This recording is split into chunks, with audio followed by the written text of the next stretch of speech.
മക്കളെ, നിങ്ങൾ ബൈബിളൊക്കെ അടയാളപ്പെടുത്തുന്ന ഒരു ശീലമുണ്ടേ, ആ വാക്കൊന്ന് അടയാളപ്പെടുത്തിട്ടു, ഭയപ്പെടണ്ട.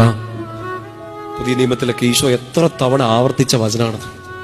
പേടിക്കണ്ട, കാറ്റ് വരും, കോള് വരും, കടലിളകും, തിരമാലകൾ ആഞ്ഞടിച്ചു കയറും, ഭയപ്പെടണ്ട, ഞാനാണ്, ഐ ആം വിത്ത് യു. പേടിക്കണ്ട. സുവിശേഷം നമ്മുടെ മുമ്പിലേക്ക് തുറന്നു തരുന്നൊരു സുവിശേഷം അതാണ്, ഭയപ്പെടണ്ട.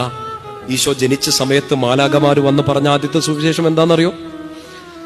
നിങ്ങൾക്കായി ഒരു രക്ഷകൻ കർത്താവായ യേശു ക്രിസ്തു എന്ന് ജനിച്ചിരിക്കുന്നു എന്ന് പറയുന്നതിന് മുമ്പ് ആട്ടിടയന്മാരോട് പറഞ്ഞു, ഭയപ്പെടണ്ട.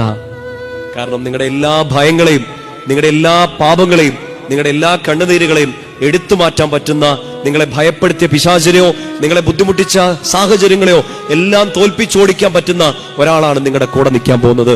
അതുകൊണ്ട് എന്റെ ദാസനായ യാക്കോബേ, ഞാൻ തെരഞ്ഞെടുത്ത ജിഷ്ണുവിനെ, നീ ഭയപ്പെടണ്ട. Do not be afraid. പറഞ്ഞേ ഹല്ലേലൂയ. മക്കളെ, നിങ്ങൾ